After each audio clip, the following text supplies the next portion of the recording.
Hello YouTube and welcome back to the Not Even French channel. So I have a guest with me today. You'll probably recognize if you're subscribed to the channel. Her name is Audrey and she is an online counsellor and she's got a lot of knowledge around living abroad, expat life, that kind of thing. And we've done a video together already on the concept of culture shock, and she's back today to talk about homesickness. Hi Audrey. Hi, hello guys.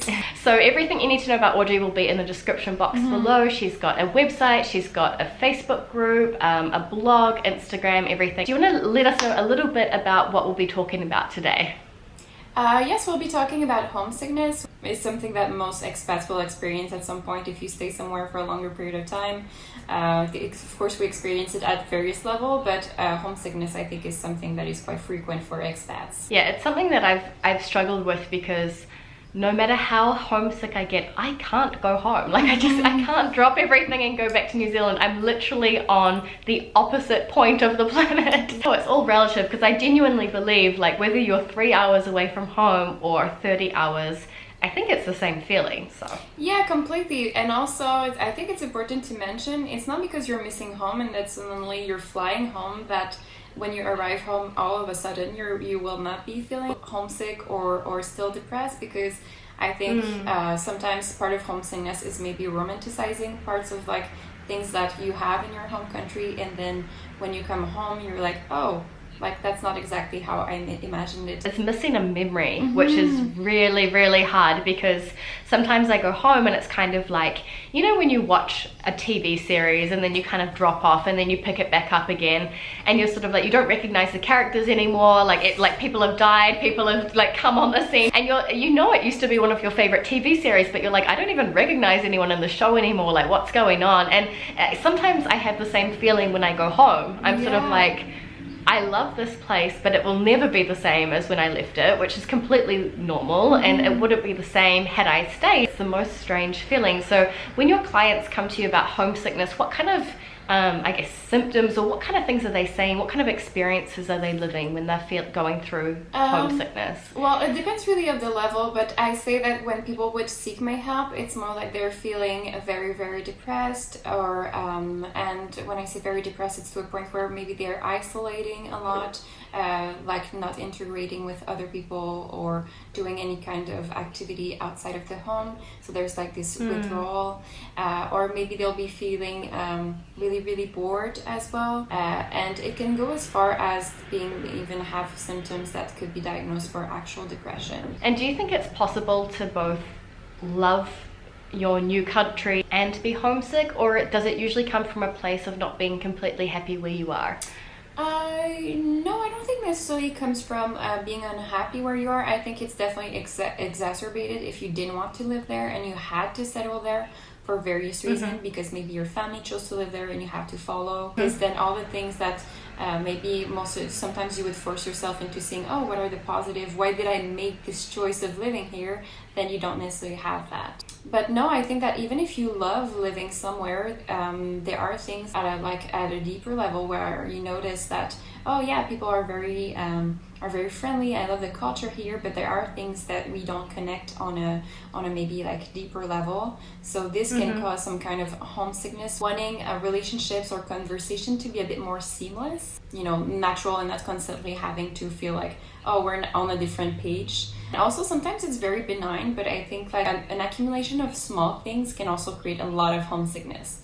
So often food, I think, has this very deep emotional connection with our feelings. When I was in Hungary, I gave a workshop, and there was this Indian girl who said, like, to me that has been very difficult to live in Hungary. I find that like the food has no flavor. She found that it was really exacerbating her homesickness, the fact that food was so different. So what kind of things do you suggest to your clients to try out when they're feeling homesick? What kinds of solutions or things can they try and get over that feeling?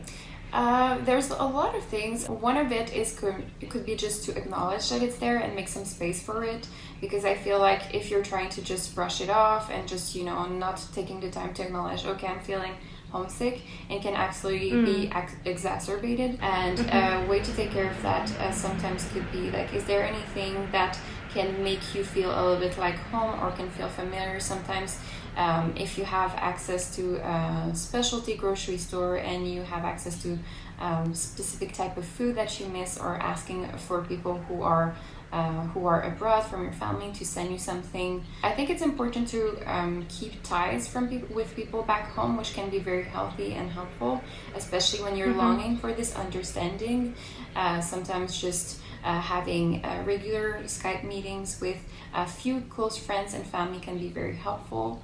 But on another side, you also want to, integrate and get over that hump of feeling homesick. So I think sometimes avoiding too much social media, of constantly looking, what's happening back home, what are my friends doing, is also very important to, at some point, not completely let go of, but not spending too much time too, because especially on social media, it's such a filtered perception of what people back home are doing, that it can sort of exacerbate really this feeling of homesickness. If you're projecting yourself and you're like, well, that's my friend's hen's party, or that's my friend's birthday party, so if I were there, I'd be there right now. And I think that can become quite unhealthy. I think it really helps to have someone. I'm really, really lucky because I actually met my husband in New Zealand, and so he's got a lot of fond memories of New Zealand, and finding that person that kind of in your new world is interested in your country or your culture, and you can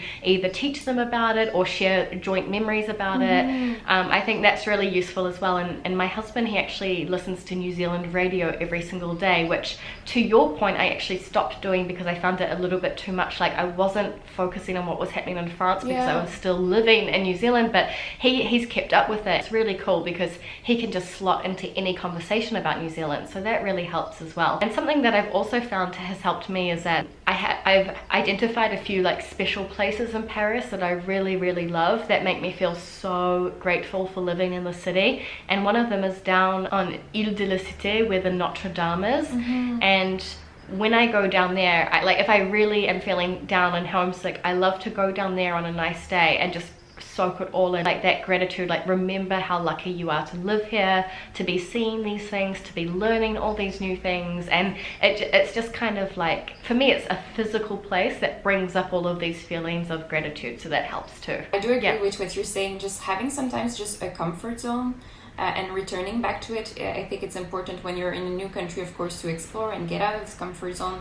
But if you're having a very intense phase of homesickness, returning to this place of comfort, sometimes it's something as silly as just a coffee shop, because it feels maybe all coffee shops, hipster coffee shops, have a bit of a similar vibe. I think sharing the fact that you feel homesick to your friends and family back home really helps, because sometimes, I'm expecting them to be like, I miss you too, come right home. But instead, they're saying, Rosie, this is an amazing opportunity. We get it, we miss you too. But don't give up, I've had so many conversations where I'm ready to throw in the towel and can't be I just want to come back home. And they're like, don't you dare, Not only do they get it because they miss you too, but they're actually able to be look at they help to see the positives. Yeah, completely. And that being said, I think if it persists and it's something that has been lasting for a very, very long time, maybe there's deeper questionings or actions that that needs to be done.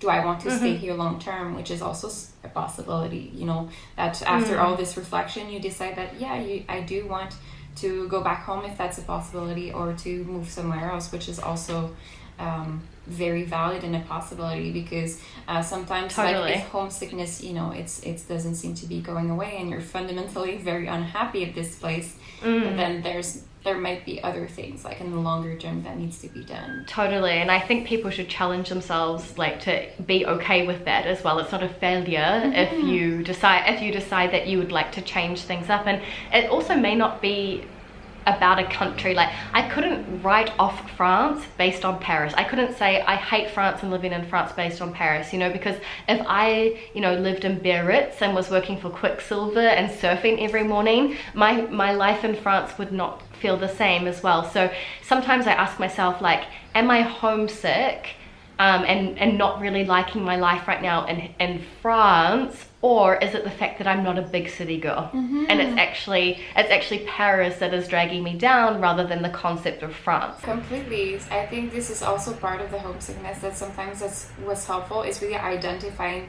what do I miss, what is bothering me, and really pinpointing what it is, because like you said, there might be something you can do even within, like you stay in the same city, that can be addressed. Like maybe if it's your job that is really triggering this sense of like homesickness because you feel uncomfortable with your job, you don't necessarily have to go all the way back to New Zealand. You can just work into progressively trying to find another job. Sometimes I just need to see the sea. That's what I'm missing. It's the ocean. Yeah. So, you know, a 3-hour train ride to Marseille or a 2-hour train ride over to Normandy, and I can get that hit. Yeah. So sometimes I think that's really useful as well. It's not about like, oh, I don't like my life here. That's so extreme. That's catastrophic thinking. It's like, scale it back. What is it specifically that's bugging you? Thank you so much, Audrey, for being here and adding so much value and giving us some really concrete tips. I know that any expat watching this can completely relate and will hopefully find some of these tips in this video really useful. Is it okay if anyone's watching this video and they feel like they would like to reach out to you? Yeah, completely. I'd be happy if people want to check in with me through my website, Facebook, or Instagram. I do consult with some expats, and sometimes just if you need some information, I'd be really happy to just refer people to the right references. So yeah, you can connect with me like that. I hope that you guys enjoyed this video. If you've got any tips for other people on how to overcome homesickness, or you know, any life hacks that have enabled you to really integrate into a new place, please leave them down in the comments below. We'll definitely look out for those because it will be really useful for anyone watching the video. And otherwise, I'll see you guys next video Wednesday. A bientôt! Bye!